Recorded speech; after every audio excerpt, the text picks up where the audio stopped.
कृष्णाय वासुदेवाय हरे परमात्मने प्रणतः क्लेशनाशाय गोविंदाय नमो नमः। जय श्री राधे। प्रिय श्रोताओं, आज अधिक मास की समाप्ति हो रही है और आज सोमवती अमावस्या भी है। तो आइए आज के इस अत्यंत पावन और दुर्लभ महासंयोग पर आपको सुनाते हैं गीता जी के संपूर्ण 7वें अध्याय का पाठ, जिसके सुनने मात्र से मनुष्य के जन्म जन्मांतर के पाप मिट जाते हैं और पितृ प्रसन्न होते हैं और पितृ दोष से भी मुक्ति मिल जाती है। और आप सभी से मेरी एक प्रार्थना है कि इस वीडियो को पूरा अंत तक जरूर देखिएगा। श्री भगवान बोले, हे पार्थ, अनन्य प्रेम से मुझ में आसक्त चित्त तथा अनन्य भाव से मेरे परायण होकर योग में लगा हुआ तू जिस प्रकार से संपूर्ण विभूति, बल, ऐश्वर्य आदि गुणों से युक्त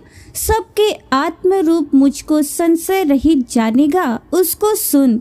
मैं तेरे लिए इस विज्ञान सहित तत्व ज्ञान को संपूर्णतया कहूँगा, जिसको जानकर संसार में फिर और कुछ भी जानने योग्य शेष नहीं रह जाता। हजारों मनुष्य में कोई एक मेरी प्राप्ति के लिए यत्न करता है और उन यत्न करने वाले योगियों में भी कोई एक मेरे परायण होकर मुझको तत्व से अर्थात यथार्थ रूप से जानता है। पृथ्वी, जल, अग्नि, वायु, आकाश, मन, बुद्धि और अहंकार भी इस प्रकार ये 8 प्रकार से विभाजित मेरी प्रकृति है।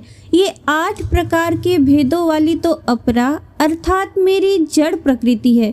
और हे महाबाहो, इससे दूसरी को जिससे ये संपूर्ण जगत धारण किया जाता है, मेरी जीव रूपा परा अर्थात चेतन प्रकृति जान। हे अर्जुन, तू ऐसा समझ कि संपूर्ण भूत इन दोनों प्रकृतियों से ही उत्पन्न होने वाले हैं और मैं संपूर्ण जगत का प्रभाव तथा प्रलय हूँ अर्थात संपूर्ण जगत का मूल कारण हूँ। हे धनंजय, मुझसे भिन्न दूसरा कोई भी परम कारण नहीं है। ये संपूर्ण जगत सूत्र में सूत्र के मणियों के सदृश मुझ में गुथा हुआ है। हे अर्जुन, मैं जल में रस हूँ, चंद्रमा और सूर्य में प्रकाश हूँ, संपूर्ण वेदों में ओमकार हूँ, आकाश में शब्द और पुरुषों में पुरुषत्व हूँ। मैं पृथ्वी में पवित्र गंध और अग्नि में तेज हूँ तथा संपूर्ण भूतों में उनका जीवन हूँ और तपस्वियों में तप हूँ। हे अर्जुन, तू संपूर्ण भूतों का सनातन बीज मुझको ही जान।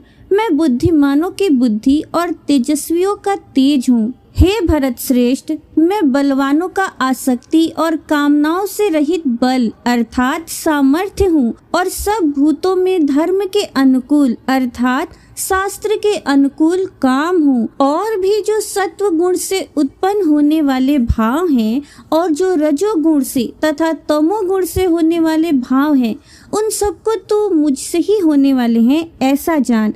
परंतु वास्तव में उनमें मैं और वे मुझ में नहीं हैं। गुणों के कार्य रूप सात्विक, राजस और तामस, इन तीनों प्रकार के भावों से ये सारा संसार प्राणी समुदाय मोहित हो रहा है। इसलिए इन तीनों गुणों से परे मुझ अविनाशी को नहीं जानता, क्योंकि ये अलौकिक अर्थात अति अद्भुत त्रिगुणमयी मेरी माया बड़ी दुस्तर है। परंतु जो पुरुष केवल मुझको ही निरंतर भजते हैं, वे इस माया को उल्लंघन कर जाते हैं अर्थात संसार से तर जाते हैं। माया के द्वारा जिनका ज्ञान हरा जा चुका है, ऐसे आसुर स्वभाव को धारण किए हुए मनुष्यों में नीच दूषित कर्म करने वाले मूढ़ लोग मुझको नहीं भजते। हे भरतवंशियों में श्रेष्ठ अर्जुन, उत्तम कर्म करने वाले अर्थार्थी, आर्त, जिज्ञासु और ज्ञानी, ऐसे 4 प्रकार के भक्तजन मुझको भजते हैं। उनमें नित्य मुझ में एक ही भाव से स्थित अनन्य प्रेम भक्ति वाला ज्ञानी भक्त अति उत्तम है, क्योंकि मुझको तत्व से जानने वाले ज्ञानी को मैं अत्यंत प्रिय हूँ और वो ज्ञानी मुझे अत्यंत प्रिय है। ये सभी उदार हैं, परंतु ज्ञानी तो साक्षात मेरा ही स्वरूप है, ऐसा मेरा मत है। क्योंकि वो मदगत मन बुद्धि वाला ज्ञानी भक्त अति उत्तम गति स्वरूप मुझ में ही अच्छी प्रकार स्थित है। बहुत जन्मों के अंत के जन्म में तत्व ज्ञान को प्राप्त पुरुष सब कुछ वासुदेव ही है, इस प्रकार मुझको भजता है, वो महात्मा अत्यंत दुर्लभ है। उन भोगों की कामना द्वारा जिनका ज्ञान हरा जा चुका है, वे लोग अपने स्वभाव से प्रेरित होकर उस नियम को धारण करके अन्य देवताओं को भजते हैं अर्थात पूजते हैं। जो सकाम भक्त जिस देवता के स्वरूप को श्रद्धा से पूजना चाहता है, उस भक्त की श्रद्धा को मैं उसी देवता के प्रति स्थिर करता हूँ।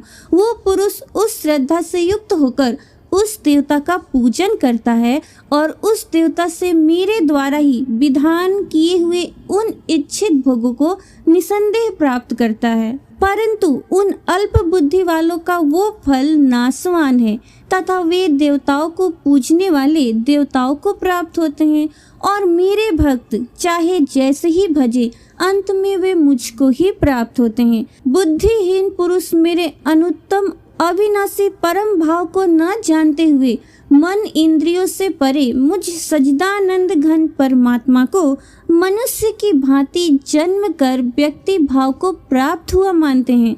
अपनी योग माया से छिपा हुआ मैं सबके प्रत्यक्ष नहीं होता, इसलिए ये अज्ञानी जन समुदाय मुझ जन्म रहित अविनाशी परमेश्वर को नहीं जानता अर्थात मुझको जन्मने और मरने वाला समझता है। हे अर्जुन, पूर्व में व्यतीत हुए और वर्तमान में स्थित तथा आगे होने वाले सब भूतों को मैं जानता हूँ, परंतु मुझको कोई भी श्रद्धा और भक्ति रहित पुरुष नहीं जानता। हे भरतवंशी अर्जुन, संसार में इच्छा और द्वेष से उत्पन्न सुख और दुख आदि द्वंद्व रूप मोह से संपूर्ण प्राणी अत्यंत अज्ञता को प्राप्त हो रहे हैं, परंतु निष्काम भाव से श्रेष्ठ कर्मों का आचरण करने वाले जिन पुरुषों का पाप नष्ट हो गया है, वे राग द्वेष जनित द्वंद्व रूप मोह से मुक्त दृढ़ निश्चयी भक्त मुझको सब प्रकार से भजते हैं। जो मेरे शरण होकर जरा और मरण से छूटने के लिए यत्न करते हैं,